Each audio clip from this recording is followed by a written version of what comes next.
Good evening, all.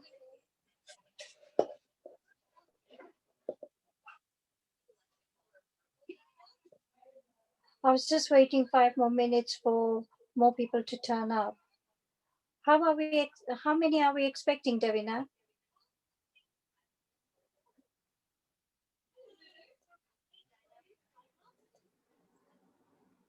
It says 58 in the spreadsheet. Should we wait 5 minutes? I can't hear you. Oh, sorry, we can wait 5 minutes.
Good evening, all.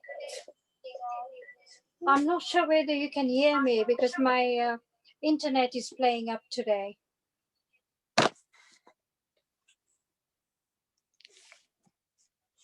We can hear I'm going you. to start with Omkar and then hand over to Devina and Caroline, who will talk about low care and guide us everything. I'm also going to mute everyone because basically we want you to write all your questions on the chat group where Daksha and Devina can concentrate in writing them down and asking those questions to Caroline. I think I've been cut off again. No, I can hear you. No? We can hear you. Okay. Okay.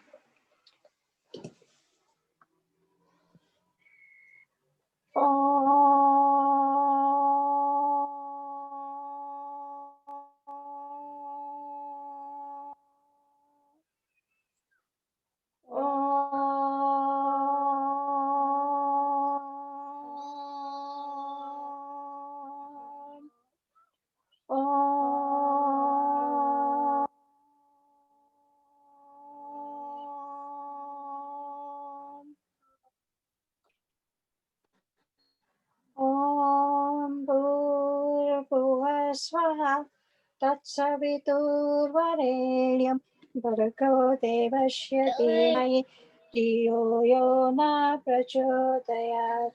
Om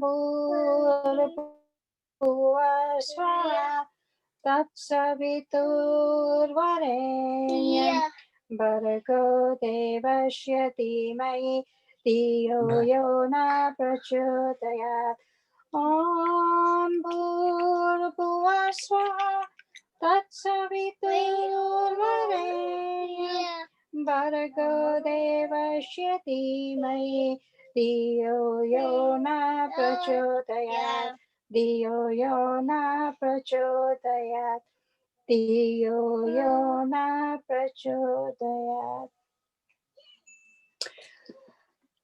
Women to women, and I welcome you all. I want to make sure this is a successful low carb weight loss program. We have 6 sessions. I've already given you the dates, and we're going to proceed further than those 6 sessions we've had. And we're going to succeed in whatever we do. We've got the experts who's going to guide us, and we're going to make sure we're going to do it what they tell us. It's a positive mind to have it and to do it. I've got Davina, I've got Caroline, and I've got Daksha, who are our mentors. So we're going to listen to them and they're going to guide us all the way. Wow. We're also going to line up seminars on B12, vitamin C, and vitamin D. I've already set those dates up with the speakers. So keep your space for that as well. So as I said, any questions, just put it in the chat group. So this way we don't even mess around wasting our time by people jumping in and out questioning us. This way we will save time. Can I invite Devina, please? Yeah, Carolyn's actually going to do the presentation. Oh. Myself and Daksha will introduce ourselves once Carolyn's begin. Started. Over to you, Carolyn. Yeah. Okay. I'll share my screen now, if that's all right. Yeah. Go to slideshow. Okay. Hopefully you can all see that and you can hear me all right. Yeah. Yeah, great. Well, namaste. Thank you very much for inviting us to run this course for you. And I like the positive vibes I'm getting already, so that's really good.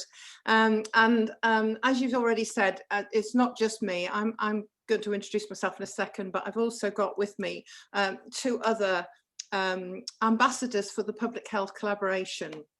So my name's Carolyn and I'm a retired nurse, but I'm here today to speak to you really as an ambassador for PHC rather than from a professional point of view. I got involved with the public health collaboration some years ago when they were just starting, because I myself had found through my own personal weight loss issues that I've had pretty much all of my adult life, or certainly since I had children, and I discovered that all the kind of typical ways that we're encouraged to lose weight just didn't work. And along my journey of learning what does work, I've learned so much more about nutrition that I wish I'd known 20, 30 years ago. I certainly wish I'd known it when I was bringing my children up. So it's not anything I've learned by virtue of being a nurse, it's what I've learned through self-education.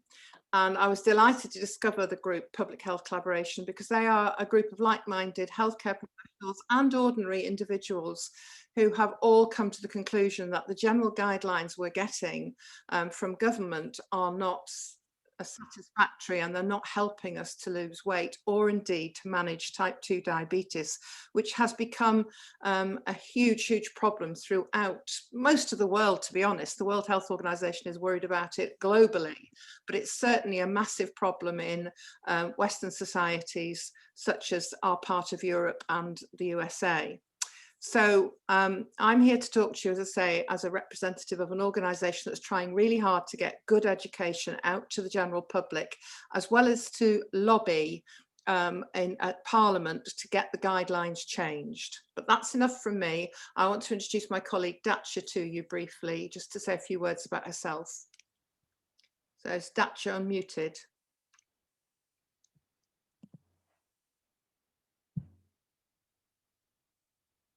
I think she was having some internet problems. Okay, well, maybe she can introduce herself later. Do you want to say a few words, Davina, and then we'll crack on? Yeah, I'm also part of the public health collaboration for Watford and Stockport. And I went into... Davina, can you be louder, please? You're not loud enough. Can you hear me? Can you hear me now? Yes. Okay, sorry, yeah. So I got into a healthy lifestyle to help my migraines. And since then, you know, since adopting a healthier lifestyle with fasting and sort of looking at how many carbohydrates I eat, the migraines have actually improved as well as my blood markers. Sorry, my screen's actually, you know, quite close to the screen right now. I can't get the mic working on my computer. So yeah, so I'll hand you back to Carolyn. Okay, is Datcha still struggling? Let me unmute her. I don't know if she's there, but I don't know. Okay. Yeah, okay. Well, at the end, we hopefully we can get Datcha to say a few words, because she's also come to public health collaboration through her own struggles with health issues and found.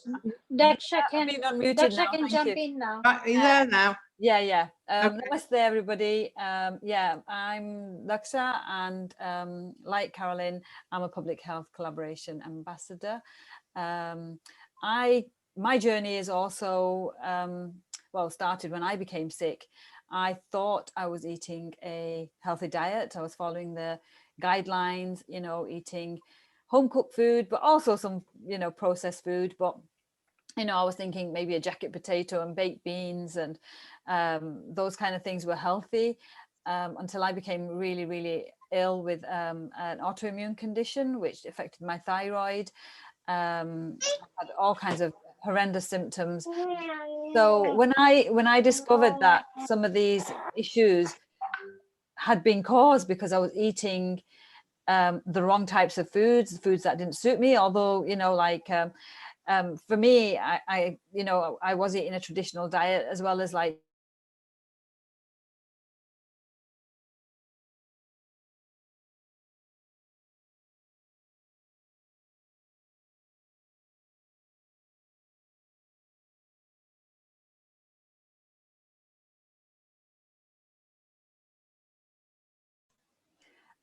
yeah. Can everyone hear me? I was temporarily muted again. So yeah, so I was eating, you know, like our traditional dishes, like dal, rice, you know, potato curry, chapatis. And I just feel that without realizing, all of those foods were converting in my body to glucose. Anyway, to cut a long story short, I was feeling sleepy. I was falling asleep behind the steering wheel of a car, which is really dangerous. Anyway, it's a long story, but basically I'm so glad I discovered real food and able to reverse a lot of my issues. Yeah, so I'm hoping we can help you guys too. Yeah. Thanks very much. So we're all here very much enthusiasts of eating the way we believe that man is supposed to eat, the human animal, as opposed to the way that manufacturers and various other people have convinced us in the last few decades that we should eat. We'll get back to all of that. I just want to say that we are all here as ambassadors for public health collaboration, not as medical professionals. We're not here to give you medical advice. If you are currently diabetic or taking other medications, perhaps for high blood pressure, then we really would like you to let your GPs know that you're going to try low carb, because hopefully if you embrace it well, it will help your conditions, and it might mean that your medication needs to be altered, lowering of doses, and maybe even removing it altogether as time goes on. So we do need you to make sure that your GPs are aware that you're trying this. Obviously, if you're just trying to lose weight, that's a different matter. But if you are on medications, particularly for diabetes or blood pressure, we really want you to make sure your GP is aware. If your GP is not sure what we're talking about with low carb, let us know via PANA, because we have got a template letter that we can give you to explain it all to your GP. Some GPs are better than others at being up to speed with this. Oh, now my thing won't work. There we go. Right. So as we said, because we're a big group, we don't want you to be all talking across each other with questions. So we would like you to make full use of the chat box. And we'd quite like you initially to put into the chat box why you're here, what are your goals, and what I think something we'd all be interested in is, what do you currently believe is a healthy diet? If you could be doing that now, that would be very helpful to us. But we'd really like, obviously, to know a bit about you all. I'm hoping that quite a few of you are here because you maybe have been told you've got type 2 diabetes, you may be just being told to watch what you eat, or you may already be on medication, or maybe you've been warned by your GP that you're heading towards diabetes, you've got what we call pre-diabetes. So either of those two conditions, we really do want to work with you and help you. But also, you may just be here because you want to lose weight and you've tried other diets and they fail, usually because you get hungry and you get fed up. But the other message we want to get across is that what you eat is so important for your general health. We forget that food is our fuel. We are just like any other sort of machine, if you like. If you put the wrong fuel in, the machine does not work well. Think of us like a luxury motor car. And if you put diesel into a petrol engine of a beautiful Rolls Royce, that beautiful Rolls Royce will not work anymore. Might be the little Ford KA as well. Doesn't matter, it doesn't have to be the big and beautiful. But if you put the wrong fuel in, it's not going to work. And we've really got to remember that our bodies need the right material to be able to work to the best ability. So what we want to look at over the next 6 weeks is why we talk about low carb. What do we mean by it, and why are carbohydrates the thing that we're focusing on? So we're going to look at that today, as well as what diabetes really means. And also then go on in week 2 to look at the other important aspects of our diet, fat, and then on to protein in week 3. And all the while we'll be looking at meal ideas and the adverse effects of having too much of the wrong things. We will also be looking at lifestyle, because it's not just about what we eat, it's about everything else we do, how much we sleep, how much exercise we get, how much stress we've got in our lives. So all of those things we're going to look at as we go through as well. And then hopefully when we get to week 6, you'll all have had a chance to try, because we're going to have 2-week gaps between the last 2 sessions, so that we're looking at a couple of months now for you to really get this idea into your heads and get going with it, and hopefully start to see some differences. So why does all of this matter? Why low carb? Well, a diet that's high in carbohydrate, especially from the processed refined foods that are so readily available to us today, leads to weight gain and or development of type 2 diabetes. Now, I'm coming back to this in a minute, but not everybody that has diabetes is fat. So it's foolish to believe that you can eat what you want because you never put on weight. Even if you don't put on weight and you're eating the wrong foods, it can still be doing you harm. Trouble is, you're getting no clues that it's doing you harm, and it can be very advanced before you realize that you've got a problem. So for any of us, eating a diet that's very high in carbohydrate, and particularly refined carbohydrates, is going to cause too much sugar in our bloods. When we get too much sugar in the blood, this causes inflammation, and these inflammatory reactions all around the body, they reach every single organ and can start to cause us problems. Heart, cardiovascular system, the kidneys, our immune system, which of course is very, very pertinent at the moment, because we know that type 2 diabetes and obesity are both high risk factors for the COVID-19 infection that's causing us all so much trauma at the moment. So it's really important that we get on top of this. So diabetes occurs when the body is not able to regulate sugar in the blood. Insulin is a hormone that is produced by the body, by the pancreas, which is a little organ that sits sort of underneath your stomach on the left-hand side. You've got your liver on the right-hand side. And insulin is produced as a result of there being sugar in the blood. And insulin's role is to help that sugar get from the blood into all the tissues, our muscles, our organs, our brain, all the parts of the body that need the energy from the glucose. But we're only meant to have a very small amount of glucose at any one time, and this insulin is there to help regulate that. Problem is, if we bombard the body with sugar, it starts to get a bit resistant, and the insulin is produced, but the tissues start to react less well and don't respond to the insulin. And so we get this buildup of sugar in the blood. And the original name, when I was a young student nurse, which was a very long time ago now, in the early 1970s, we always referred to type 2 diabetes as diabetes mellitus. Mellitus is a word that means sweet, because the original diagnosis of diabetes was made by urine tasting sweet. Don't ask me who was tasting it, but that's how they kind of discovered it. We don't tend to refer to it as diabetes mellitus anymore. We just talk about type 1, type 2, which I'll come on to. But the other thing that we used to call it, and our patients particularly used to call it when I was a young nurse, was sugar diabetes, because it was recognized that sugar was the cause of it. So we've forgotten this, I think, over the decades. But we'll come back to that topic in a minute. I just want to very briefly explain to you about the 3 types of diabetes, because it's type 2 that we're here to talk about. Type 1 is an autoimmune condition where the pancreas simply doesn't make insulin. This is something that happens, it's nobody's fault. It often occurs in childhood or young adolescents, young adults. And we don't fully understand why in those individuals their pancreas just completely stops making insulin. And for them, unfortunately, the only way that they can successfully get through life is by having insulin injected.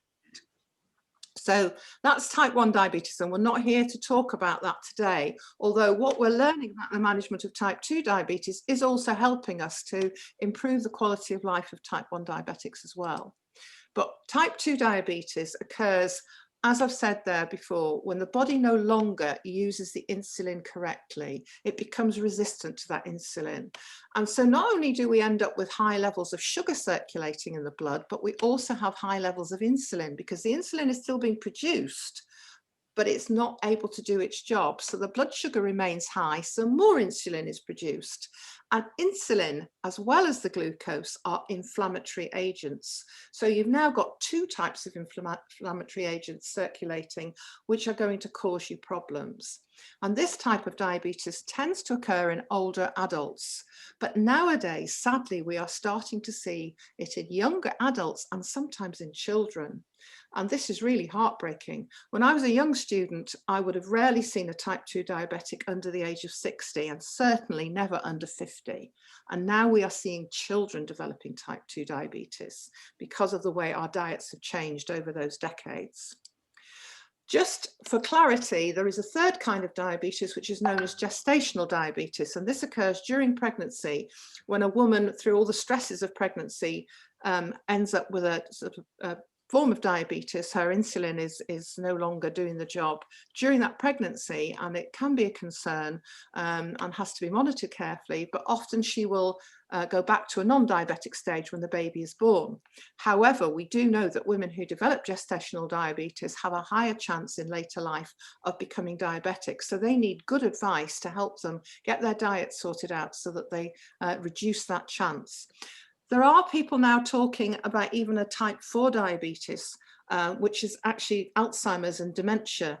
There's a lot of work now showing that actually all this dysregulation because of high glucose and high insulin could well be affecting our brains, and that could be part of the reason why we are seeing more and more Alzheimer's or dementia in modern times. So that's an area that a lot of work is going on at the moment. And quite worrying. But again, the good news is it doesn't have to be that way. So, as I said before, I just want to clarify that there are some lucky people out there who can eat what they like and don't put on weight. However, are they really lucky? Because they can get away with a rubbish diet and they don't get the outward signs that the rest of us get, but the damage can still be being done inside, and they will be putting fat around their organs, even though they're not having it distributed around the outside and under their skin. And we call these people toffees, i.e. thin on the outside but fat on the inside.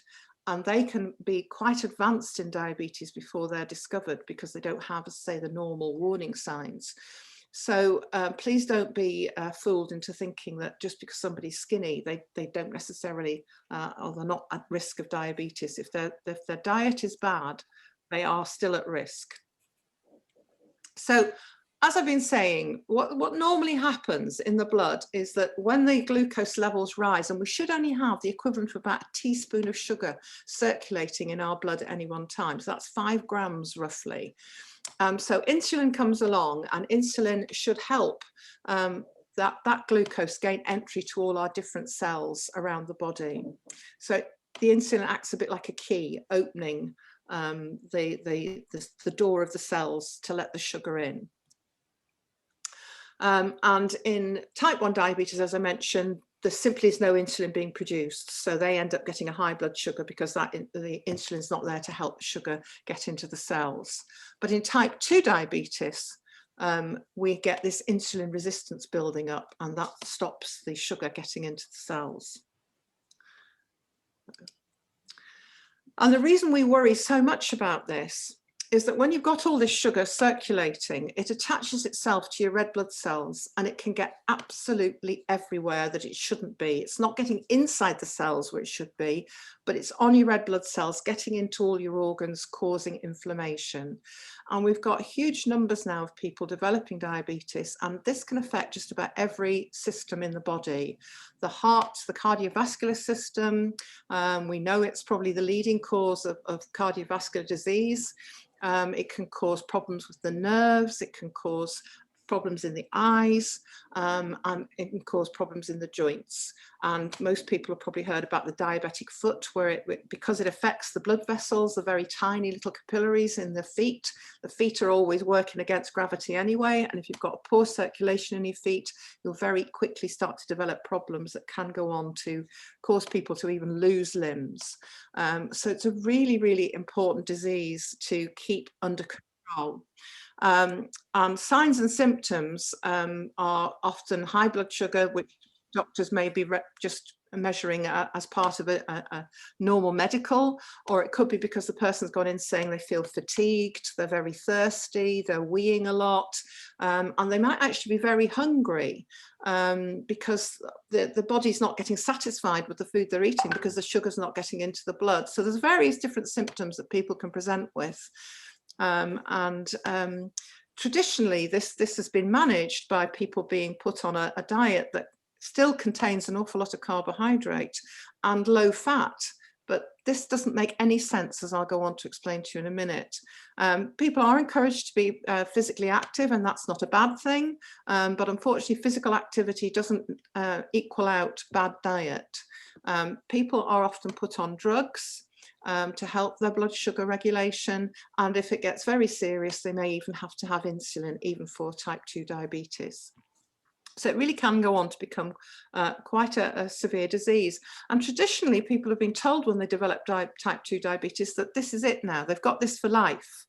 This is simply not true. You're always going to be prone to diabetes, but if you have a proper diet, you can not only control it, but you can often reverse it. And as long as you stick to that good diet, you will not have diabetes.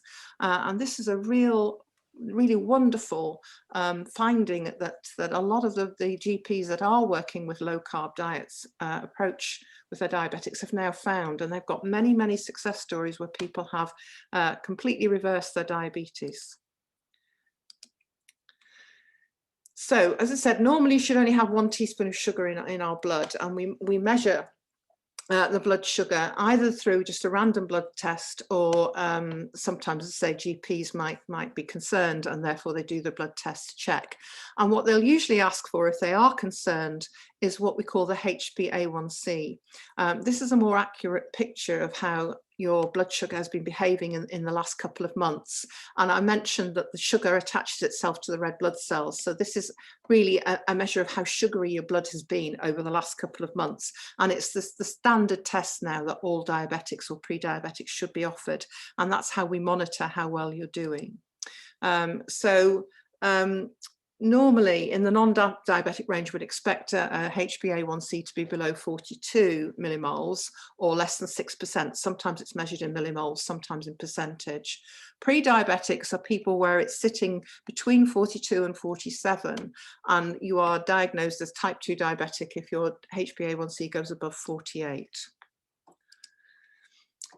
We also know that people who are prone to or already diabetic tend to carry a lot of weight around their middle. So one of the things we'd like to make sure that you are measuring, and this is a good thing for people who are not yet diabetic but concerned about their weight to measure, is your waist, because that's a very good indicator of where you're carrying your fat. So we wouldn't mind if you weigh yourselves now. It's nice to have a start, maybe a middle and a finish weight, but we don't want you to be obsessed about weighing yourself, certainly not every day, and maybe not even every week. Every month is probably enough.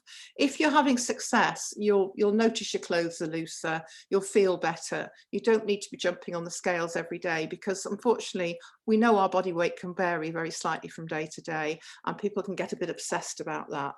But we'd like you to weigh yourself, so we've got a starting weight. We'd also like you to check your waist circumference, and if you've got a tape measure at home, then measure your waist, and it's sort of between your belly button and your widest part. You want to sort of go around sort of middle of those two, you know, sort of where your lowest ribs are and your hip bones, somewhere around the belly button is the right place to measure your waist. And if you haven't got a tape measure, then a piece of string cut to the length that equals your height, so you might need help to get that piece of string cut to that length, you should double it.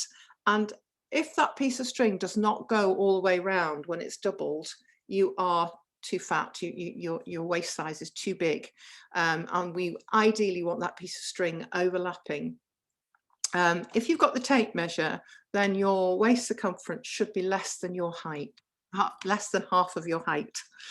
So I'm 5'8", That's 68 inches. So my waist should not be any more than 34 inches. So there's a couple of different ways that you can measure that, but it's a good idea to have that at the start as well. If you are pre-diabetic or diabetic, then if you haven't had your HbA1c done recently, we would encourage you to try and get that done as soon as possible, so that again we can monitor that and see how it goes as we go along. So the good news is, as I said, type 2 diabetes is reversible if we get you on the right path.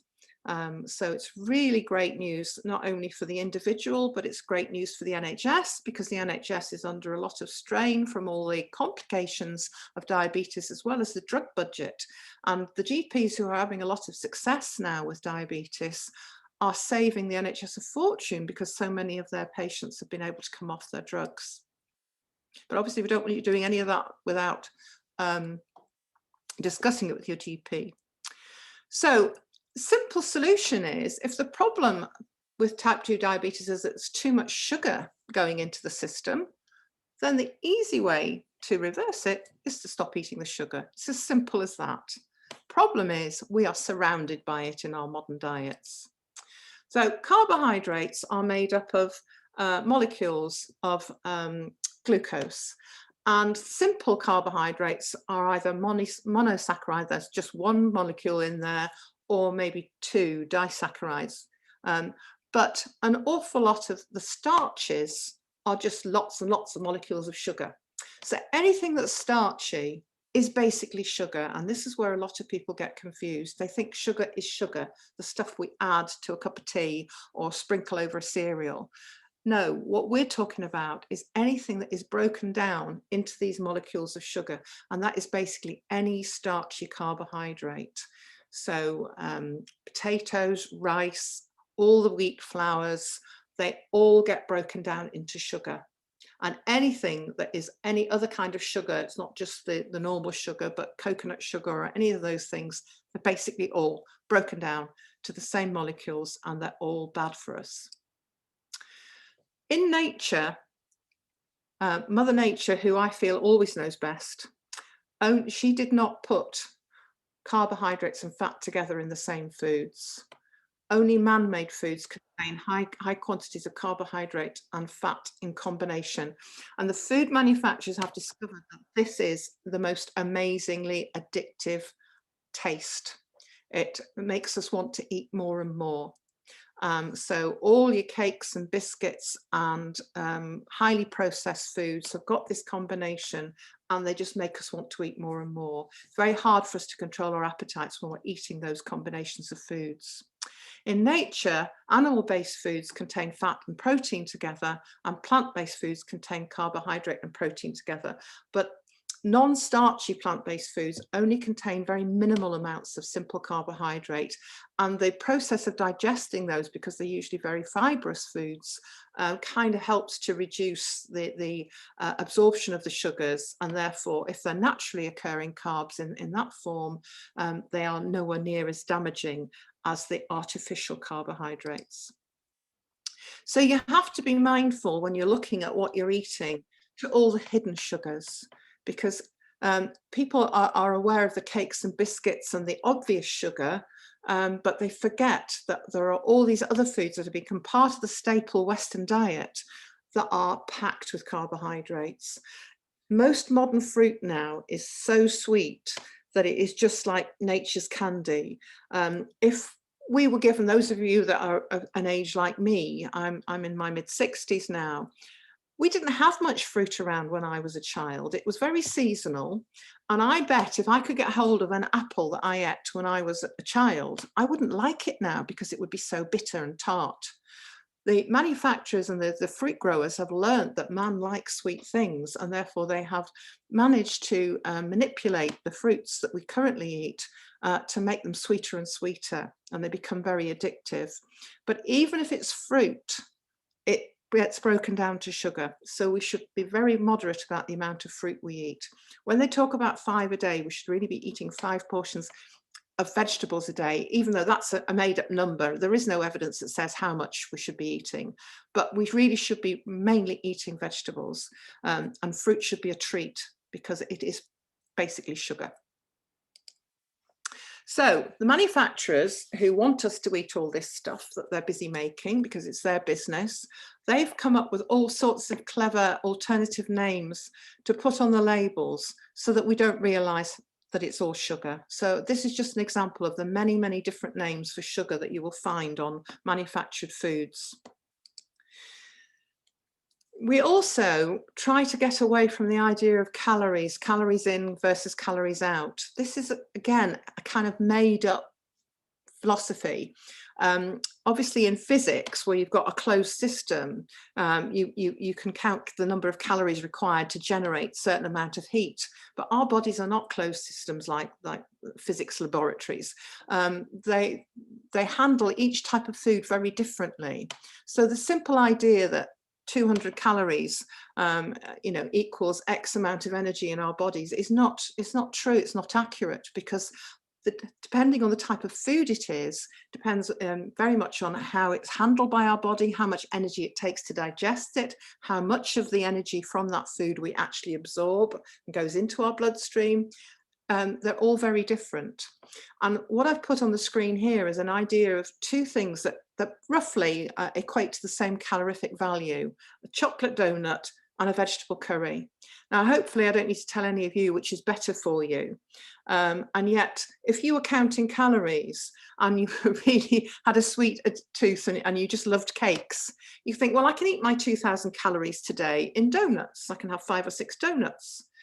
That is not going to serve your body well at all, and you will put on weight, even though technically 2,000 calories will be used up in your daily activities, because all of that is going to go straight into your bloodstream. It'll be broken down into the sugar molecules and it'll go straight into your blood. Whereas that vegetable curry is going to take a lot more digesting, and there's a lot more nutrients in there that are going to do good things for your body, and much less of the glucose that's in there. There's half the amount of carbs to start with, but what carbs there are, many of them will be dissipated by the energy taken to actually digest the meal. So it's going to be much more beneficial to your body. And we talk about the 3 hungers. Nutrient hunger, that's your body needing nutrients to keep it going, to keep it working efficiently. If you're very active, then you may need a bit more energy. So we do need to eat for energy, but we can get energy from the fats and the proteins that we eat. We don't need carbohydrates. And obviously nowadays, we are lucky enough to have enough food around us that we can eat for pleasure. Early man ate to survive. There wasn't any notion of eating for pleasure then. You ate because you needed to eat to keep living. Now we are so overwhelmed with food that we eat far more than we need, and we actually eat now to enjoy it. And that's not a bad thing, but we need to understand what we should be eating and how much of it we should be eating. These charts have been created by one of our GPs that works with Public Health Collaboration, Dr. David Unwin, who's a very successful GP in managing low carb lifestyles with his overweight and diabetic patients. And he felt that his patients needed to be helped to understand what he's talking about when he's talking about the amounts of sugar in foods. So he came up with these rather nice graphics that show you that the typical British breakfast, which is cereal based, is just a sugar fest. These are portions of 30 grams. Now, I would challenge anybody to tell me that they only eat 30 grams of Cocoa Pops or cornflakes. In a normal cereal bowl, they will just cover the bottom. Most people are probably eating 3 times that amount. And you can see how much is in 30 grams. If you're eating 90 grams, you're having more than a typical person's allowance for sugar in one day in that one meal. And that's before you've added the milk and before you've had the slice of toast that might go afterwards. So it's really important that we get the hang of the fact that these very starchy carbohydrate-based cereals are all really bad news when it comes to our blood sugar. The same goes, unfortunately, for things like rice and potatoes. Whether we have our potatoes boiled or as French fries, they are still packed full of starch that gets turned to sugar. Pasta, the same. Whereas when you come down to the bottom of this particular graph and you see something like broccoli, good green vegetables, there's virtually no sugar in there. And there's plenty of fibre as well. A banana, which is often heralded as one of the big healthy foods, an average banana has the equivalent of 6 teaspoons of sugar in there, which is shocking. And this is another chart with a banana at the top, but also showing you the different fruits. So when we talk about fruits on a low carb diet, we would encourage you to have the fruits that have got a very high fiber content compared to the weight. And the berries, strawberries are here, but blueberries, blackberries, all of those sort of berries, they are the best fruits to eat if you want to eat fruit, because there's so much fiber in those. The amount of sugar they've got really doesn't get a chance to impact our blood sugar in the same way that the other sweeter fruits do. So I'm quite sure something seems to have gone on, an arrow seems to appear on my screen. I don't know where it's come from, but ignore that. So I understand that the vast majority of you are probably vegetarian. So I've put together here the sort of foods that we would be encouraging you to eat. And we would encourage all of you to buy the best quality of food that you can afford, because again, unfortunately, supermarkets and manufacturers have driven poor farming practices in a lot of the world. And we want the best quality food we can possibly get, which might mean buying from smaller suppliers or organic or free range as much as possible. But you can base your diet, unless you're vegan, on dairy. But when we talk about dairy, we talk about full fat. The low fat dairy products will have had some of their goodness removed. And if you're talking about low fat yogurts, they will usually have added all sorts of other things to try and make those yogurts taste nice. Full fat yogurts, particularly Greek yogurt, is delicious. And the fat will not do you any harm at all. The fat is going to provide you with your energy because you're not going to be eating the carbs.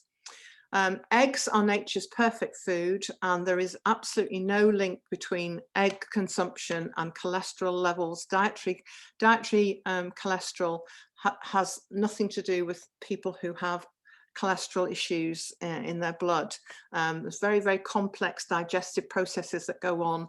Fat that you eat doesn't just suddenly disappear through your stomach and into your arteries.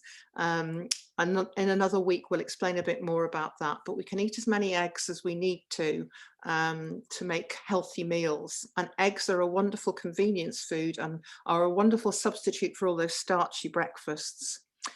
So eggs, and then all vegetables that grow above the ground are the best, because the tubers and the root vegetables that grow below the ground, those roots are full of energy to sustain the leaves that grow above the ground. And so the root vegetables have got a higher carb content. Now, if you're vegetarian and you're not eating as much protein and fat from other sources, you can get away with a bit more root veg than those of us that eat meat and fish. But you should still veer towards more leafy vegetables and less of the root vegetables. Fat is another issue that the manufacturers have got their hands on, and a lot of the vegetable fats, sunflower oil and canola oil and things like that, are highly processed oils that in themselves have got a lot of toxins and will do you a lot of harm. So when we talk about fats, we'd really rather you use cold pressed oils and true vegetable oils. I mean, vegetables don't have oil in them. Olive oil, coconut oil, avocado oil. These are oils that are produced by cold pressing of the fruits. They are the healthiest. And if you're not vegan and you do eat dairy, then ghee is another good source of fat, and much better and healthier for you than the refined oils. So always look on a bottle of oil if you're buying it, and it should tell you on the label how it was made. And if it talks about refined, you don't want to touch it, because it's not a healthy oil at all. Fruit, we talk about, as I've mentioned, the berries being the best. Try and keep them more exotic. The sweeter the fruit, the more sugar there is in it. So try and keep those sweeter fruits to a minimum. And please eat your fruit, don't drink it. So the standard British breakfast that shows a bowl of cereal and a great big glass of orange juice, this is just a sugar fest. That glass of orange juice will have more sugar in it than Coca-Cola. And the trouble is, because it's been blitzed, that sugar is going to go straight into your bloodstream. If you ate the orange, you couldn't possibly eat as many oranges as are in that glass, but also you'd be eating the fibre with it. So please eat your fruit, don't drink it. For those of you that are vegetarian, then nuts and pulses are a very important source of protein for you, and the nuts contain healthy fats. So these will help with your nutrient sort of balance, and the pulses will also give you some protein and bulk up your meals. They do contain carbohydrates, but they contain quite a lot of fibre as well. So they're generally very well utilised by the body. So avoid all processed foods. Anything that's been made in a factory, you should be aware of. Look at the ingredient list, and if there's names of stuff that you've never heard of on the side of that packet, then put it back on the shelf. If there are more than 5 ingredients, or sugar appears as one of the first 3 ingredients, again, I would suggest you should put it back on the shelf. Vegetable oils, as I've said, please try not to have any of those. Go for your nice cold pressed olives or coconut oil or whatever. Wheat-based flour, I'm afraid, whether it's gluten-free or not, it's wheat-based, it will get digested down to starch, to sugars. So bread and pasta are really not great. There are lots of really good low-carb recipes that can be made with some of the nut flours, and over the weeks we'll be talking about those. And other starchy carbs such as rice and other grains, again, need to be avoided as much as possible. If you are vegetarian and you really need some of those grains to help you, then things like buckwheat or the really wild rices that don't sort of boil down to the same starchy gloopiness that white rice does, they will be better in small quantities than having a bowl full of white rice. So be very careful around those types of carbohydrates. So here I've got a sort of suggestion of some of the proteins and fats, nuts and seeds that you should be looking at making the mainstay of your diet. And these slides will be available via Panna. I'll email them to her, and if you email her, she can send you a set so that you pick up all of these. But these are the things that you should be looking to have in your diet, and reducing those very starchy carbohydrates to as close to 0 as you can manage. So the take-home message here is to focus on meals consisting of natural, nutrient-dense foods. We do not need to snack. Man is meant to have big gaps between meals. The whole way that our digestion works and our ability to utilize what we eat, we should have time to process the last meal before we are imposing the next one on our system. So if you're eating good nutrient-dense foods with your meals, you shouldn't need to snack. So my suggestion, if you've been eating a pretty carbohydrate diet for some time, is not to try and tackle all 3 meals in one day. Gradually work with 1 meal at a time and change it, and then hopefully you'll find that you don't get hungry between meals, and you can go without those snacks. And some people even get to the stage where they only need 2 meals a day, and some folk actually function extremely well on 1 meal a day once they've got the nutrient quantities right. And we'll go on to talk about intermittent fasting and so forth in the weeks to come. But focus on 1 meal, and it depends what you like to eat. But if you have a typical sort of Western breakfast that's very starchy, I often find breakfast is the first meal that's worth looking at changing. So avoid processed and anything that breaks down to sugar. Don't be fretting about the calories, because when you start to eat fattier foods, there will be more calories in those fatty foods, but your body is going to utilize them better. So don't get hung up about the whole calories in, calories out idea. And remember that if there are lots of ingredients on the side of the packet, it's something that you really should be trying to avoid eating. I've put together a few resources here. Public Health Collaboration itself has got quite a lot of information on its website. There are a couple of really good websites for general low carb eating, and Diet Doctor particularly has got an awful lot of really great videos that explain more than I can explain in the time available about this whole way of eating.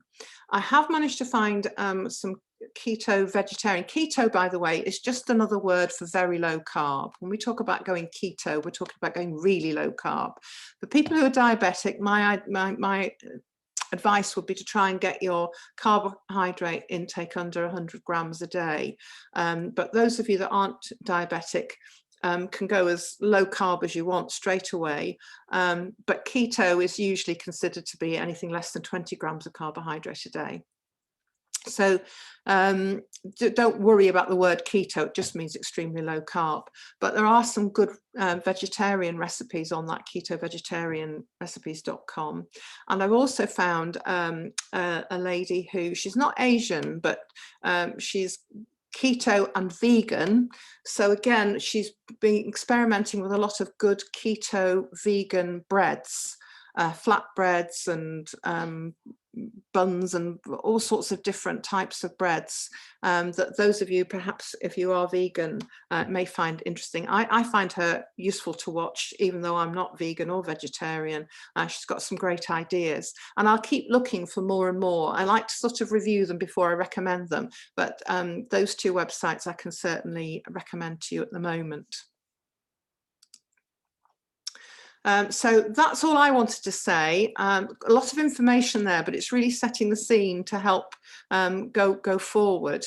I'll stop sharing the screen now so that we can all see each other again. And I'm hoping that Dacia and Davina have been keeping an eye on the questions so that we can really sort of set you off for the first week. So I do that. Stop sharing. Hi, I can hear you, Davina. Super. So there have been a few questions. Kailash is asking about the fruit. What about oranges and satsumas?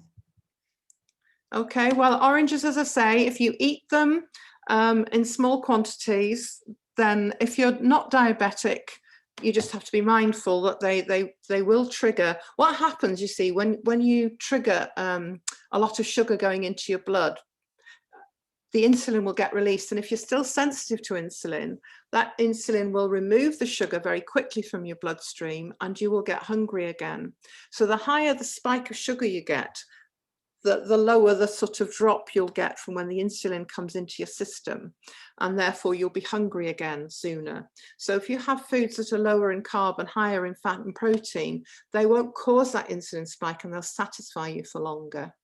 If you're diabetic, you also don't want these great surges of sugar coming into your blood because your system might not be clearing it very well, and then you'll end up with a higher blood sugar.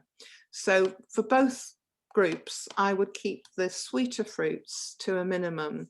And when you do eat them as a sort of with a meal, so after your main meal or whatever, not as a snack in the middle. And that way they get digested down with the other foods that you've eaten and will have less of an impact. Okay, Bimla has asked about carrots as they grow underground and also about rapeseed oil. Is that good oil for you?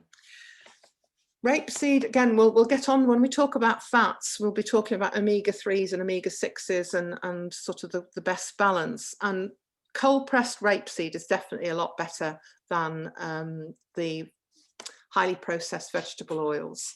But I would put rapeseed at the bottom of the priority list of the good oils. But it's certainly, if it's cold pressed, it's much better for you than the highly refined sunflower or vegetable oils. Okay, Leela said, is any cereals good for diabetics? And Rashmi's asking about millet flour instead of wheat flour. So did you say any cereals? Yeah, can diabetics have any cereals? We would prefer not, basically. All cereals get broken down to sugar. It doesn't matter what the manufacturers stick on the box. If they're made from starchy carbs, which the vast majority, even good old-fashioned porridge, unfortunately, particularly when I say good old-fashioned, the problem is it's not old-fashioned. All of these cereals are highly refined these days. They've been messed around with. The porridge that we would eat today would have no comparison to the porridge that our parents would have eaten in terms of the oats that went into making that porridge in the first place. So all of the modern ones break down much more quickly. They've got much less of the natural fibre left in them, and therefore any cereal, unfortunately, is really better left out of your diet if you can manage it. And millet. I did look it up and I can't remember. Do you know, Daksha, what the carb count for millet is? You can't get her off mute. Sorry? You You can't can't get her off mute. Maybe she can type. Hi. Yeah, I just had a quick Google, and Wikipedia, so I don't know how accurate that is, said millet is 73% carbohydrate compared to wheat, which is 71% carbohydrate. Worse. So yeah, so it's gluten-free millet, so Yeah. it has potential health benefits for people who are gluten intolerant, but for a diabetic who wants to reduce their carbohydrate load, it's really not recommended. Because one of the things that I haven't sort of explained yet, we'll try and do bits every week, but when you eat a lot of carbohydrate, the body turns excess carbohydrate into fat. So carbohydrate is what causes us to get fat, not fat. So it's much better to base your meals on a good portion of protein and fat, and much less carbohydrate, because we'll utilize the fat for energy. There are fat soluble vitamins, there are nutrients in fat that we need. There is absolutely nothing of any benefit to the body in carbohydrates other than energy, but we can get that energy from other sources. And problem with most of us these days is we're eating far too much in the way of carbohydrates, and therefore all of those carbs are getting converted into fat. They get stored in our liver, and then they get sent all around the body, deposited under our skin, around our middles, but also around our organs very often, causing huge problems. So it's carbohydrates that get turned into the fat that we don't like. It's not fat that makes us fat. Very hard to overeat fat as well. You know, much harder to overeat on fat than it is to overeat on carbs. So these are all the things that you have to kind of get used to thinking about when you're planning your meals. Fat is also good, healthy fats can make meals much more tasty. So all these leafy vegetables we're talking about, if they're cooked in a little bit of butter, if you eat dairy, coconut oil if you don't eat dairy, or good olive oil, you can really make your vegetables much more tasty and much more satisfying because you're taking on board that fat. So Amanda's said, you know, you asked about the question about healthy diet. So Amanda's saying, yes. We used to think that whole grain was healthy, lots of fruit and veg and rice, but she knows better now. But she's also said she recommends for vegetarian keto diet, Dr. Will Cole.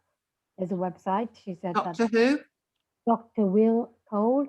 Oh yeah, I think I've heard of him. I'll have another look at his, but I think he's fine. Yeah, and she said also she's asking about any thoughts on cold pressed organic sunflower oil purely for mixing with olive oil to make mayonnaise. If it's cold pressed, it should be a lot healthier because it'll be made from the seeds, and they'll be extracting what bit of oil there is. If it's cold pressed, and there's no refining going on. But again, the omega-3, omega-6 balance is probably not as good. So avocado oil, olive oil, and coconut oils are probably the best oils to be using, or ghee.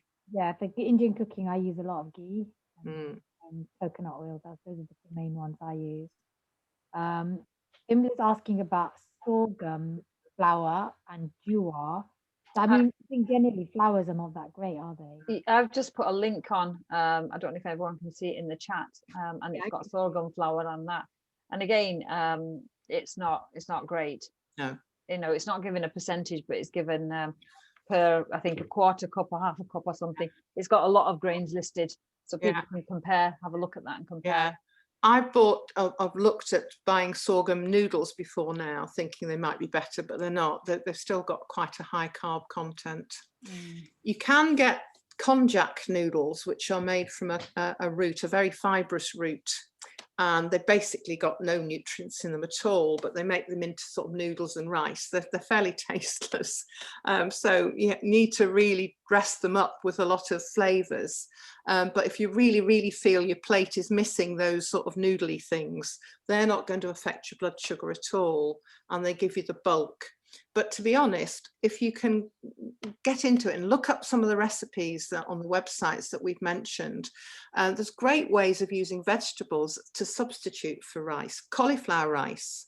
And actually what I must put on is a link to another project I'm involved with, where we're developing little videos of great recipes for low carb. And there's one for cauliflower rice. And you can make fantastic equivalent to rice to go with your curries and so forth with cauliflowers or broccoli.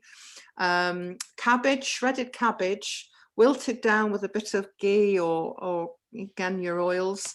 That makes a fantastic base for your curries. You know, it's kind of ingrained in our heads that we have to have rice with these things, but you don't. If you've got a tasty curry, you just need something to accompany it. There are lots of great vegetables that you can use to substitute. And this one, salads on the side. and salad, yeah, like a big, big salad with whatever vegetables you like, and then dress it with like lemon and olive oil and put some.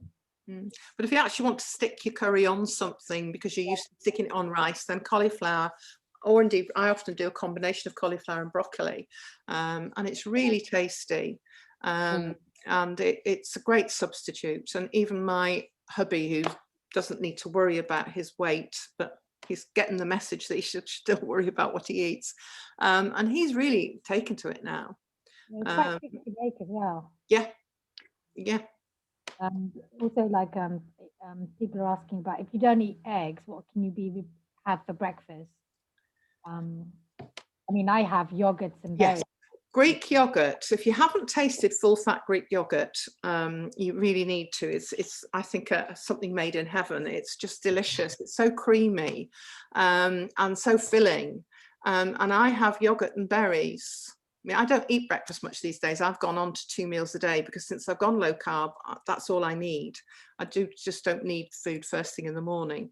But if I am having something, because perhaps I'm going to be out at lunchtime, a bowl of blueberries and strawberries or raspberries, depending on the season. And what I'm doing now is buying them frozen, and I just sort of, warm them up straight out of the freezer. And actually it's really nice, the combination of warm and cold, and I have those with some Greek yogurt, and it's a very satisfying breakfast.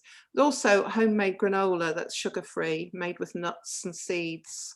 That's really useful to go with the yogurt. So yogurt, full-fat yogurt is a great breakfast food.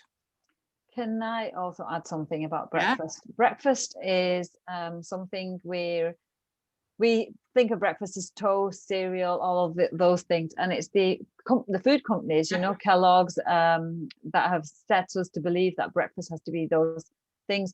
If you think about your grandparents based in India, they weren't eating bread and cereal. They were maybe eating the evening's leftover meals. So you've got to kind of stop thinking about breakfast in the way we've conditioned to think about it, and you just got to think about it as the first meal of the day, which can be anything that's low carb that you enjoy. And when I first changed from eating a standard diet, I struggled with breakfast a lot. Even though I ate eggs, I didn't want to eat eggs every morning. It was just not something I wanted to do. I was used to toast mainly most mornings. So I just started to eat other meals that I would have had. I would just make more in the evening and just eat, because if you're hungry you will eat it. It's just we're just conditioned to think it's got to be this and it's got to be that, and it's changing our mindset, which is really really important. Absolutely. I mean, when you go abroad, I can remember going many years ago to Hong Kong, and in the international sort of hotels, it's amazing the variety of food they have on offer at breakfast, because various different cultures do eat all sorts of things at breakfast time. And our British reaction was, oh my goodness, would you have that first thing in the morning? But there is no rule. Our bodies aren't designed that they'll only eat certain things at a certain time of the day. Eat what you fancy, that's good for you. The trouble is we could fancy things that aren't good for us. But no, there's no rules. So have what you like, and leftovers from the night before are often a very good idea. Because they're quick, because most of us want a quick breakfast because we're usually in a rush, either because we've got to get out or we're trying to get other members of the family out. So just break up the rule book, but concentrate on eating those whole and healthy foods and keeping the carbs to an absolute minimum. Because I promise you, you will feel less hungry, but you've got to start making the transition. So breads as well, there are some low carb breads made with the likes of almond or coconut that can take the place, not every day necessarily, but can take the place of a sandwich for lunch. And again, on our little video link that I'll add it to the slides to send out. We've got a nice bread roll recipe that's made with almond flour. It does have eggs in it, so if you don't eat eggs, you can substitute it with tea. Yeah, well, there is the vegan website I've given you, the Keto Vegan. She makes bread rolls without the eggs, so you'll pick up recipes there. It's just about, like any eating plan, any healthy sort of diet, whether you've done, you know, all the old fashioned sort of calorie control diets or whatever, they all take a bit of thinking about and organizing. To eat healthily, you do need to plan ahead. You need to have the right things in the house. It's challenging if you live with other people who don't want to know about healthy eating. The ideal is to be able to get rid of all the rubbish and not have it there sitting looking at you saying, eat me, eat me. But if you do live with other people who insist on having a store cupboard full of cakes and biscuits, then you know, you've kind of got to learn the discipline of not going there. But if you start eating healthy meals that are satisfying, you won't need the snacks. An awful lot of our snacking is habit. You know, a certain time of day you have a cup of tea, you automatically have a biscuit with it. You don't have to have that biscuit, it's habit. We also think we're hungry when we're just mildly, you know, starting to get ready for our next meal. And we think, oh, I feel slightly hungry, I must eat. You know, we need to go back to remembering that our bodies are designed to not be handling food 24/7. In order to give our bodies a really good chance to process what we have eaten, we need big gaps between our meals. And eating constantly is really bad for us. I think when you start eating the right foods, you also feel less hungry. It's actually the wrong foods that are actually making you hungry. And also not drinking enough water. You know, sometimes you're actually thirsty rather than hungry. Yes. Somebody's asking about bread. If you have some bread, is it better to eat it from the like frozen and then toast it? Somebody said it's mostly healthy. Yeah, there's been a little bit of work on how you can make carbs a bit more resistant so that they don't get digested. But to be honest, if it's kind of standard British white bread to start with, it's going to get broken down very quickly to carbs, you know, to sugar, no matter what you do. I did spot somebody talking about chia pudding and things like that. And chia seeds are great because if you soak them, they can go into a gel and they can be mixed into yogurts, and there's quite a lot of good recipes if you look for them on the websites using chia seeds. So they can be quite useful. You can prepare them the night before and then they're kind of ready for the morning. There's all sorts of ideas once you get going. Somebody else has put on traditional Greek breakfast, feta, cheese and eggs and tomato along with the Greek yogurt, you know, or just a feta cheese and egg tomato sort of salad for breakfast.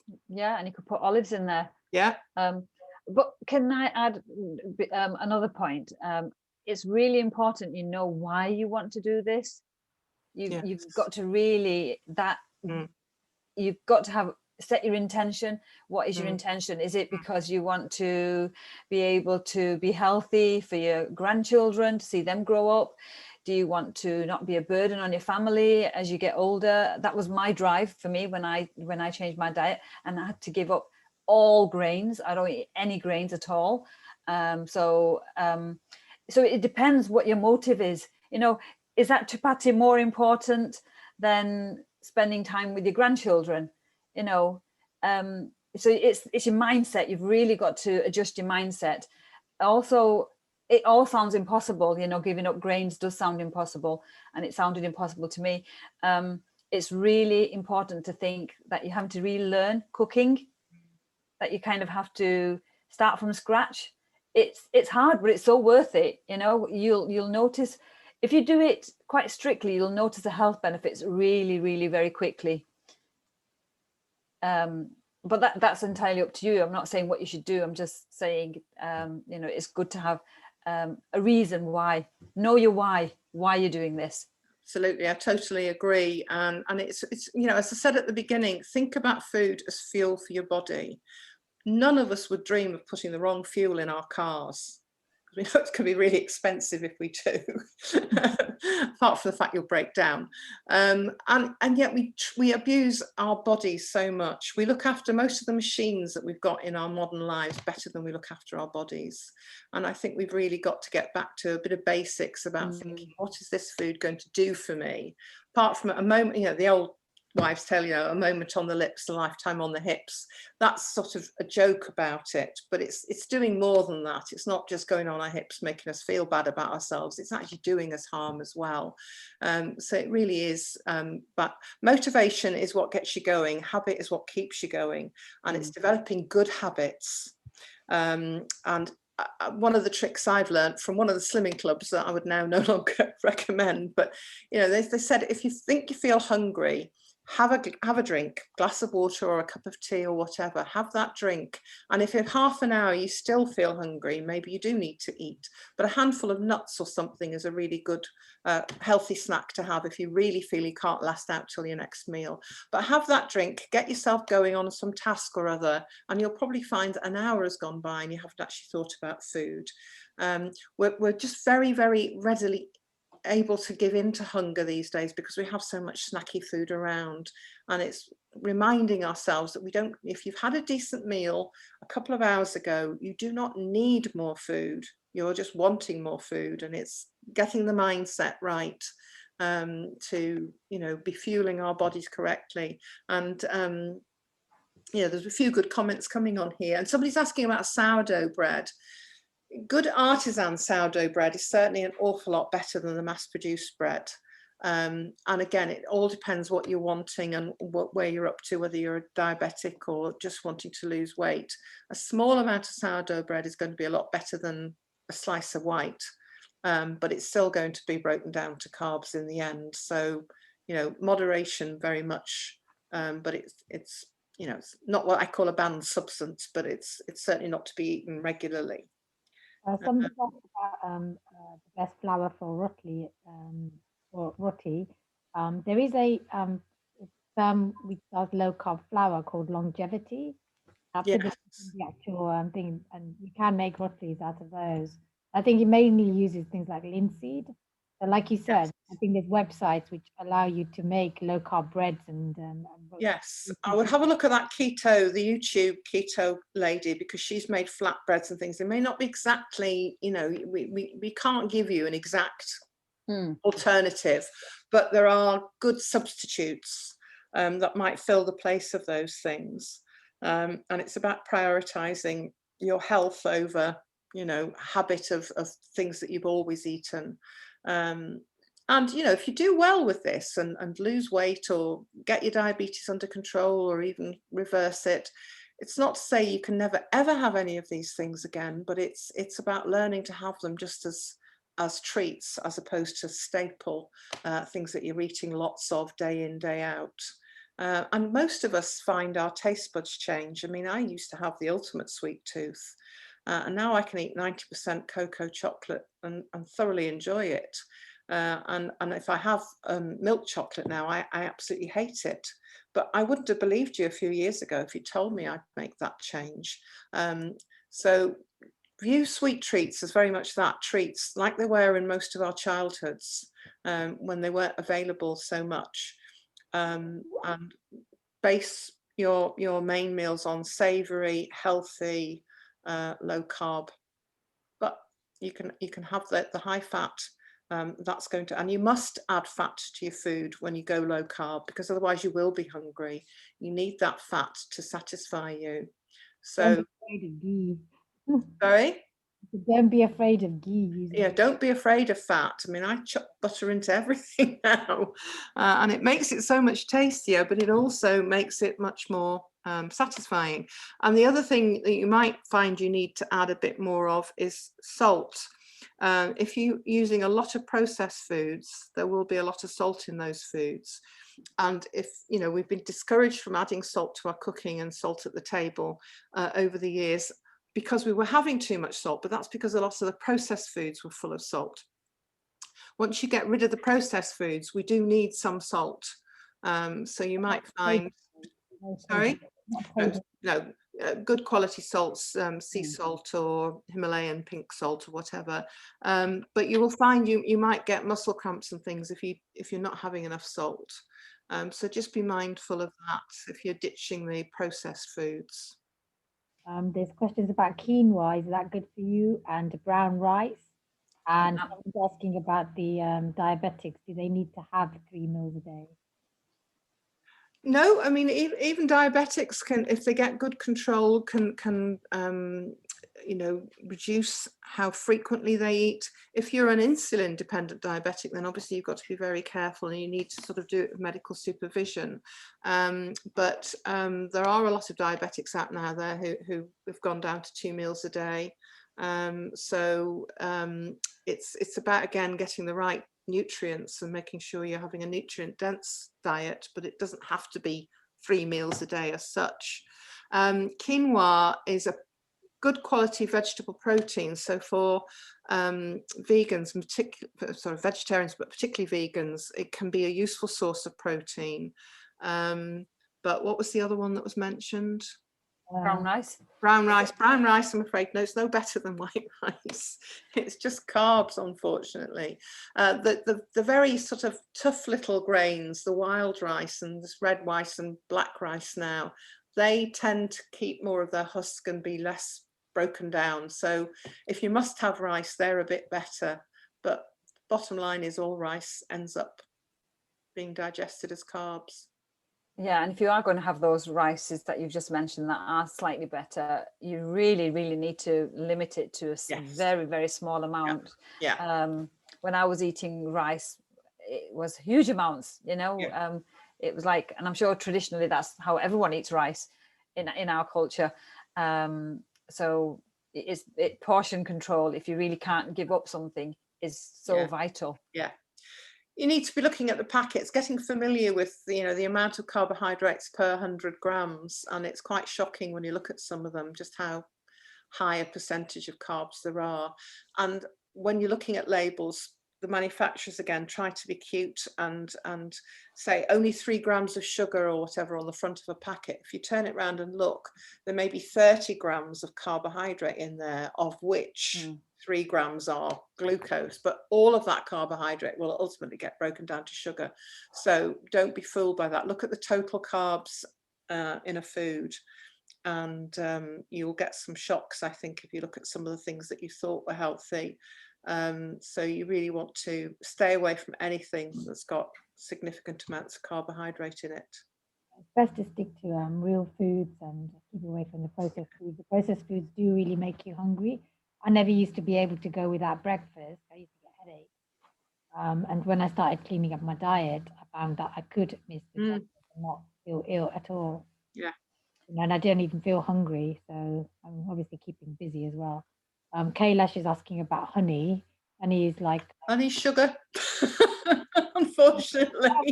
Honey, but it is sugar in the end. So, it's slightly healthier than refined white sugar.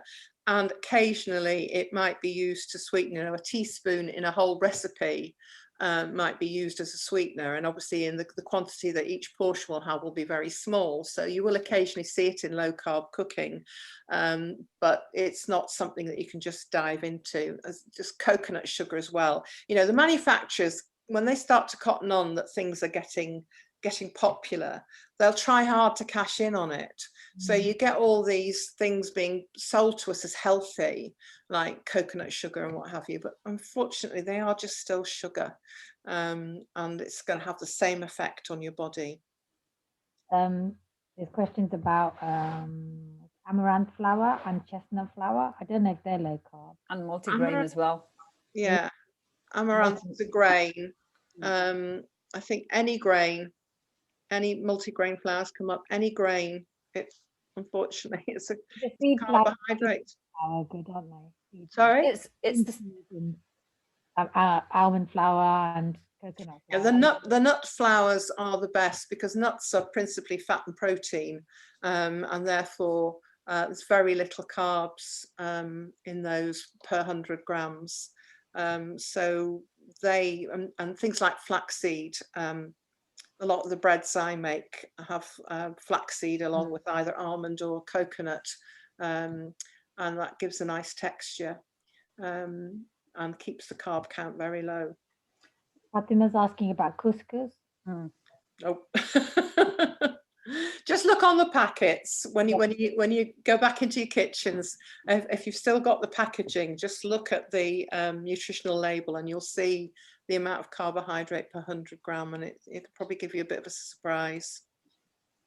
Yeah, it is an eye opener. It is, but the old cauliflower is a good substitute for the sort of couscous that I used to use a lot of couscous, and the cauliflower, when you either grate it or I tend to use a food processor to chop it into nice little pieces. It's a great substitute for all the things I used to do with couscous. So use veggies more creatively. Yeah, I really enjoy cauliflower rice with my curries and my Indian cooking. Easy to make as well. Yeah, it's simple to make. Eating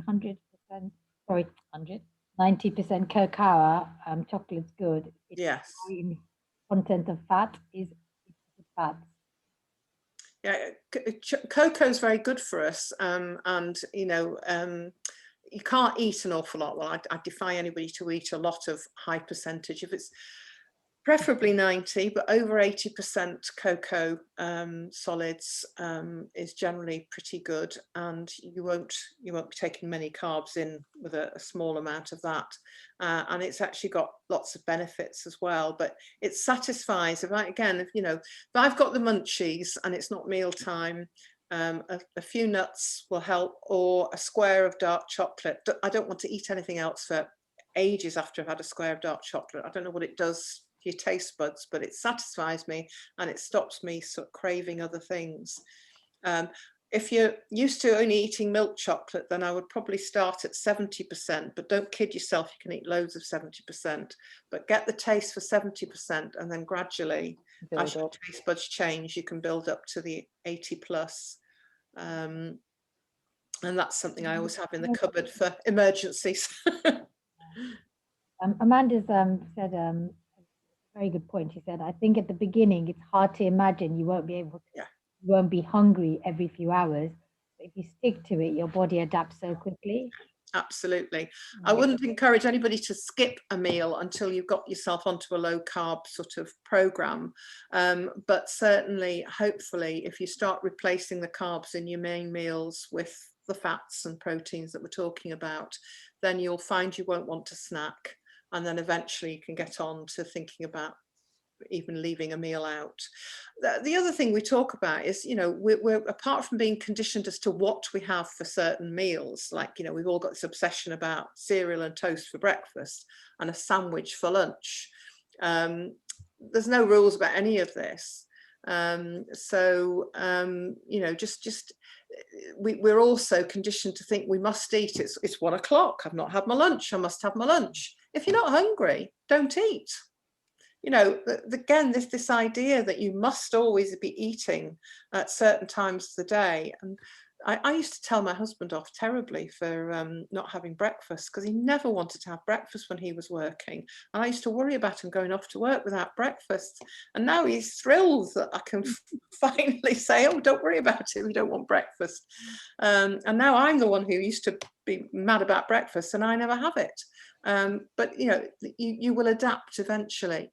But don't force yourself to eat. If you're not hungry, leave it. Your body's saying, I'm not ready for more food yet, and I'll have something to eat a bit later. Amanda said that cauliflower is a good substitute for couscous. Bhavna's asking about milk, whether it has a lot of sugar, because she loves drinking more milk. Okay, well, whole milk rather than semi-skimmed. You're not, again, it amuses me that we all got sold this semi-skimmed milk, and the difference is only 2% fat. but the flavour is so much better with whole milk. But yes, milk does contain lactose. It's quite a small quantity per 100 mils, but if you're wanting to go low carb and particularly wanting to lose weight or deal with diabetes, then you shouldn't be drinking pints and pints of milk, because you will be taking on board a lot of lactose. If you tolerate milk, then it does form part of a healthy diet, but you do need to be aware of the carb count.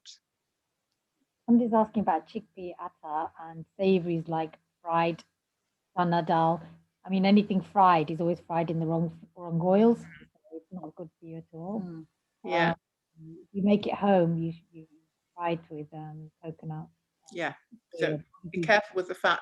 Chickpeas, again, for vegetarians, they are a useful source of protein, but they have got carbs in them, so you need to watch and get the balance right. But they can be useful, but it's all about not having these things all the time and trying to get the lower carb foods to be the mainstay.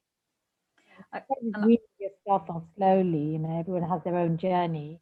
Some people stop straight away and cut everything, and other people might want to reduce things. They like have less chapatis and then stop the breads first. So that's how I did it. I did it in turns, like stop the breads first, then the cereal. And I did it like overnight. I cut everything out overnight, and that worked for me, because if I ever tried to cut anything out in moderation, the cravings remain, and I just can't do it. They take hold the cravings. So I'm useless doing it slowly. So it's an individual thing. So it's there's no right or wrong way. It's what works for you. It's making sure you get good nutrients, but for some people, particularly, you'll all be eating differently now anyway, but I would usually suggest that in the UK, breakfast is one of the worst meals in terms of carbs, and therefore if you want to tackle it bit by bit, then breakfast is probably the first meal to really look at. But if you don't currently have a very carby breakfast, then maybe have a look at what you're having for lunch or your evening meal. Or you can do Datcher's method, which, for some people, particularly if you've got that motivation and that commitment, go for it. You might feel, if you're eating a lot of carbs now and you suddenly drop them all, you can have a couple of days of feeling a bit rough. But if you've got the oomph, have plenty of fluids, and just keep on going, you will come through that and you'll feel so much better. Yeah, so I'd say the first sort of week's bad, the first sort of 10 days still aren't brilliant. After about 2 weeks, you sometimes get what they call tiger blood. You're just full of energy and you feel like you're 10 years younger. I'm not even kidding you. It's quite incredible. Yeah, people talk about mental fog being lifted, being able to concentrate better. There's this huge number of benefits that you can feel in yourself. It's not just what your body is experiencing, but in the way you feel. Sleep may improve, although we will talk more about sleep and exercise in the next couple of weeks. But lots of people feel huge benefits quite quickly. But if you go for it very quickly, very suddenly, then don't be downhearted if you feel a bit rough for the first week or so. Expect that. It's called kind of keto flu or something. You just feel really tired and exhausted, and put a little, if you few grains of salt in your glass of water or something, just to make sure your electrolytes are balanced, because when you cut out carbs, something changes in your body. Carbs tend to make you hold on to, when you're having a lot of carbs and you're driving a lot of insulin makes your kidneys hold on to salt. So when you drop the carbs, you start to wee a lot, and you can lose a lot of salt, which is why they say put salt in your water. But you might find you're running to loo quite a lot in the first day or two if you really go for it. Somebody's asking here about almond milk and coffee, not together. Two separate questions. I mean, I object to it being called milk when it's just ground almonds that have been blitzed up with water. But if you don't like dairy, again, watch it, look at the packet, because some almond milk have got other things in them.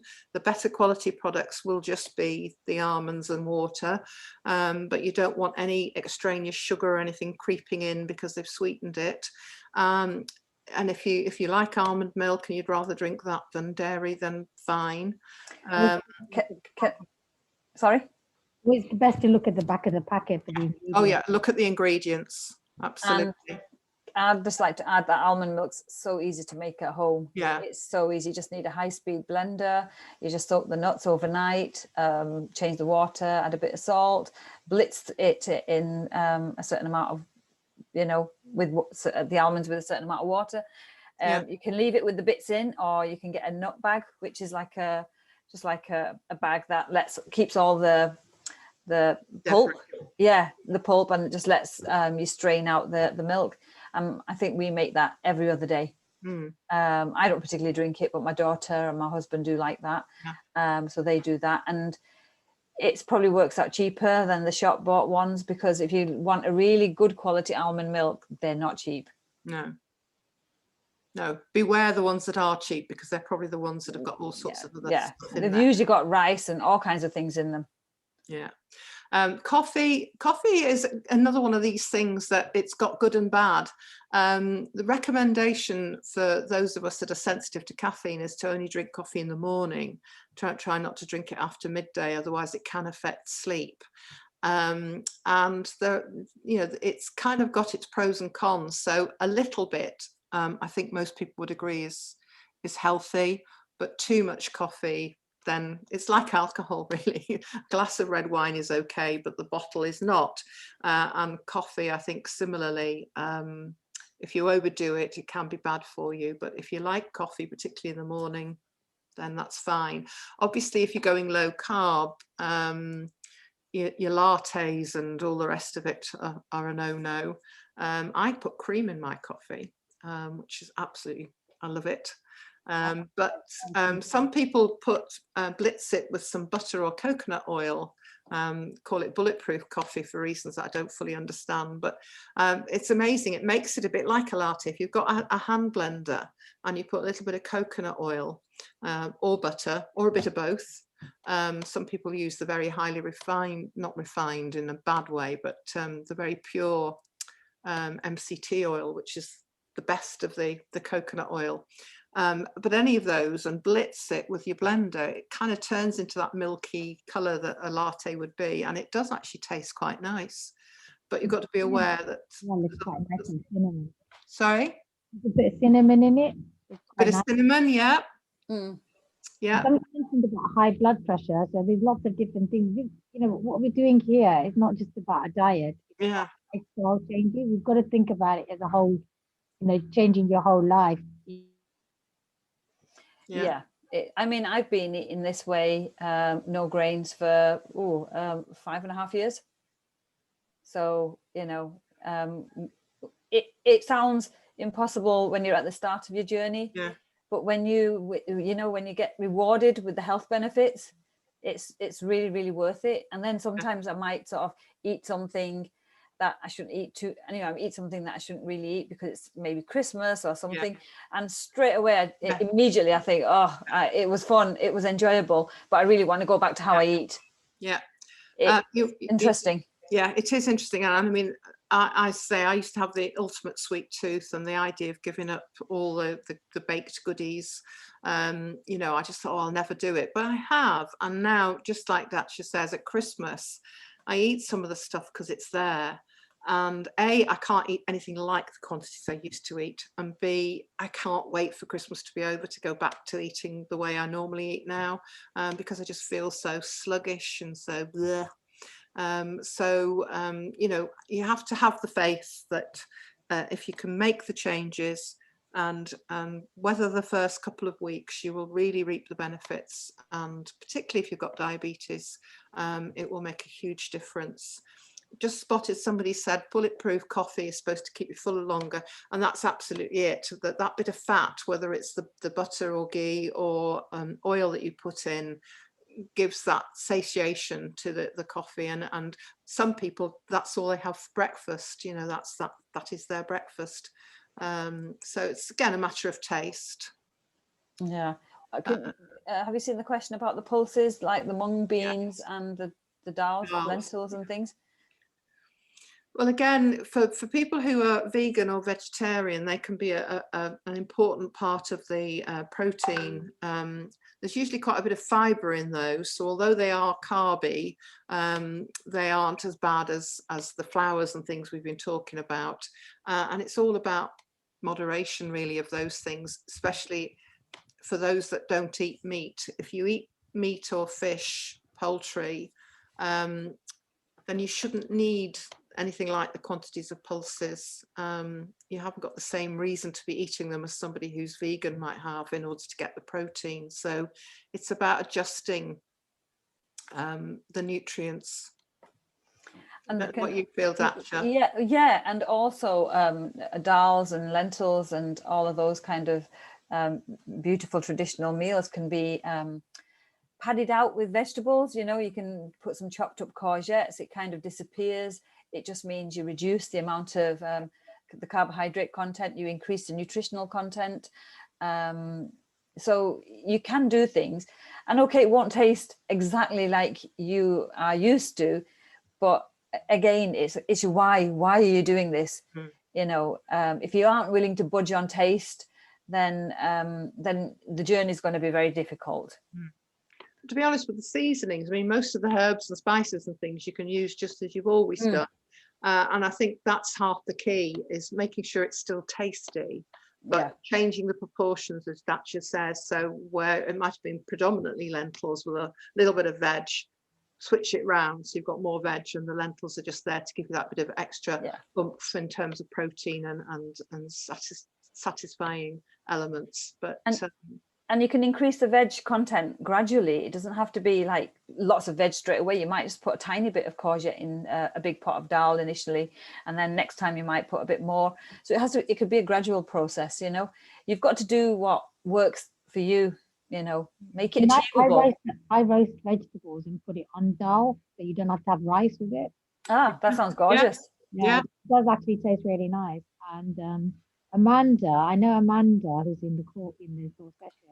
She does a lot of growing of the lentils and the beans and things. And sprouted, you know, is very, very good for your body. When you sprout the mud and things, it's actually good. But you can sprout anything, chickpeas, any of these lentils, you can sprout them. And it actually is good for your stomach. Yeah, the good for your gut bacteria. Yes. Yeah, well, we can come back to a lot of these different topics over the next few weeks in terms of the gut microbiome and all of that. And certainly sprouted bean sprouts are extremely healthy and can be used again, like, I mean, the Chinese use a lot of bean sprouts and things to sort of pad out their vegetable dishes. And we probably should all be doing that a lot more. So it is about rediscovering the kitchen, I think. I think part of the other problem we've had in recent years is that we've all got so busy that we tend to do things for speed, and some of the healthier things are better, you know, cooked from scratch or done slowly. I mean, my slow cooker has come into its own again in recent times because it's convenient to have the meal ready if you're busy all day, but you can get such wonderful flavors when you cook things slowly. So it is about planning your meals day to day and thinking ahead, and getting a bit creative perhaps with, well, maybe I can substitute X for Y because that's a bit high in carbs, but maybe this will work, and just give it a go, you know. Be experimental, but I mean, the internet's a wonderful thing when used correctly, and there is a huge amount. YouTube is just incredible now. If you just search vegan low carb recipes on YouTube, you'll find no end of people who've got little videos there to show you all sorts of great ideas. So I would encourage you all to think about it. Think about what way you're going to tackle it. Are you going to do a meal at a time, or are you just going to decide that on Saturday, you know, this is what you're going to do? We'll be very interested to hear next week how you've all got on. Yeah. Can I just add, so that you've got a positive mindset, try and focus on what you can eat and not what you can't. That usually is you know, very helpful. Otherwise you just feel like, you know, I don't know, you'll feel miserable. You really will feel miserable. Like, I can't eat this and I can't eat that, but think, oh, you know, I can eat this. What can I make? You know, get creative, be creative. That's what kept me going as well, was sort of all the things, because I'd done all the typical low fat sort of calorie controlled diets, and suddenly I could have my eggs. I make my scrambled eggs now with butter and cream. You know, they are to die for, but all those years of very pathetic little scrambled eggs with nothing nice added to them, and suddenly, you know, okay, I wasn't allowed the cakes and biscuits and things that I used to live on, but now I could have the most delicious scrambled eggs or an omelette full of cheese. You know, you can really go to town with those healthy fats at making your dishes taste so much better. Apart from the three of us, there are other people in the session who've actually adopted the low carb and done it quite successfully, like Rashmi, Bishad, Amanda's giving some tips in the actual chat. So it's quite inspirational that they've actually done really well themselves, and they're continuing on this journey. Yeah, and Amanda's got a really good suggestion there. And as I said earlier, if you've got the support of the people you live with, or you live on your own, one of the best things to do is to clear your cupboards out, so that the tempting stuff is simply not there. And she donated hers to the food bank, which is a great idea, because the food banks are desperate at the moment. So it is important that you try to make life as easy for yourself. Datcha's idea of looking at all the lovely things that you can eat, not just dwelling on what you can't, but also helping someone else by donating all the stuff that you're not going to have. But think about the benefits, think about why you're doing it. You've all come on this tonight, presumably because you're motivated, either because of your health or because of your weight. And I've lost in total now over 3.5 stone since I really started to embrace this. I'm the lowest weight I've been for 30 years. And I wish I'd got back all the money I spent on all the different slimming groups over those 30 years, because they just don't work. Adopting a real food, eating the way we really were meant to eat is the best way. Not only does it help with the weight, but you do feel so much better. Anything to add, you two? Yeah, I could say that for me, I was like the thin on the outside, fat on the inside kind of person, where I didn't have weight to lose. I thought I was healthy. I thought everything was okay. And like Carolyn said earlier, I went through like operations and various other things. My health was rock bottom. So in a way, I wish I had the outer warnings of weight and things, where I might have started to look at addressing my weight. So just be aware that, it's not weight that signifies whether you're healthy or not. But I had lots of other wins, like I said before, I was struggling to focus, to string a sentence together. I'd forget certain words. So all that brain fog, it's what they call brain fog, lifted. Aches and pains in joints and things went. I just had energy. It was just, it's very difficult to kind of explain. But as I got older, so like from 20 to 30 to 30 to 40, I noticed that I just felt older. And in our culture or in society in general, you just feel that as you get older, these things are expected and they're natural, and we just accept them, when it's not like that at all. Right, sorry, I am just trying to get that. I can see somebody's asking for tips on vegetarian meals.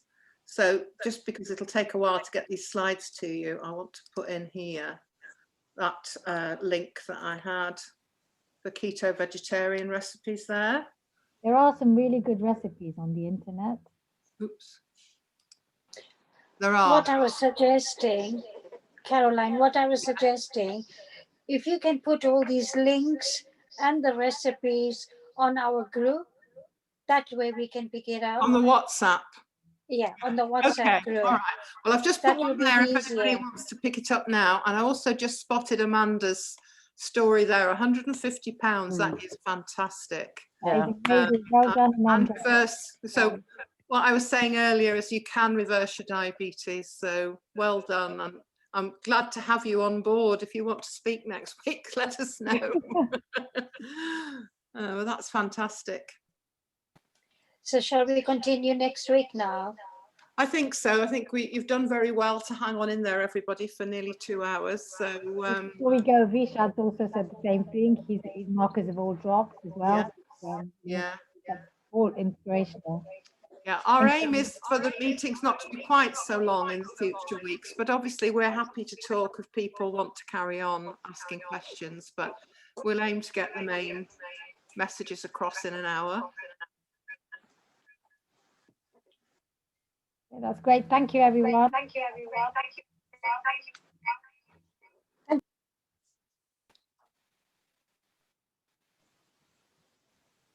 Sorry, Panna, you've gone on mute, I think. We can't hear you, Panna.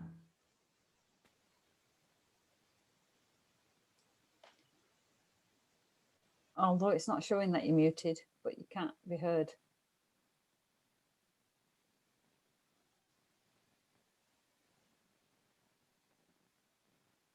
Can you hear me now? Yes. I thank everyone for attending. I mean, we had 80 on our list, only 40 turned up, which is not bad, but we shall continue, persevere with this weight control and see what the results come up to. Because I really seriously want to do something about my weight and I want to follow you. So according to your advice and to your recipes and your links, I'm going to go through them and learn them, teach myself, educate myself to it, and be slim like you, like everyone else. Good. And healthy. And you want to be healthy. Healthy. Yes, that's the important That's bit. the important bit. Definitely the important thing. Yeah. So I should reverse my diabetes. I should come off my injections, which I take for my dialysis instead of my dialysis. I should come off my metformins completely and glyceride. I should come off my all the other tablets which I'm on. 26 I take tablets. Oh my goodness. So I should actually. Go steady and don't forget to let your GP know what you're doing. Yeah. I will, certainly. Thank you very much, everyone. Caroline, Daksha, and Davina, and obviously all the participants who have come in. And thank you for all your questions. I will put all these questions to Caroline and Davina, and they'll answer it, and they'll put it on our WhatsApp group. So you'll get your answers there. Am I right? Well, we've mostly answered the questions in the chat. Okay, the ones you've not answered, you can put them in. Not answered, but I can just pop it in the WhatsApp. Yeah. Okay. Okay. Thank you very much again. I shall say good night. Stay safe. Have a lovely weekend. And Namaste to everybody. Don't go out. Take care all. Not from shopping. Bye. Bye. Bye-bye. Bye. Bye. Thanks. Bye.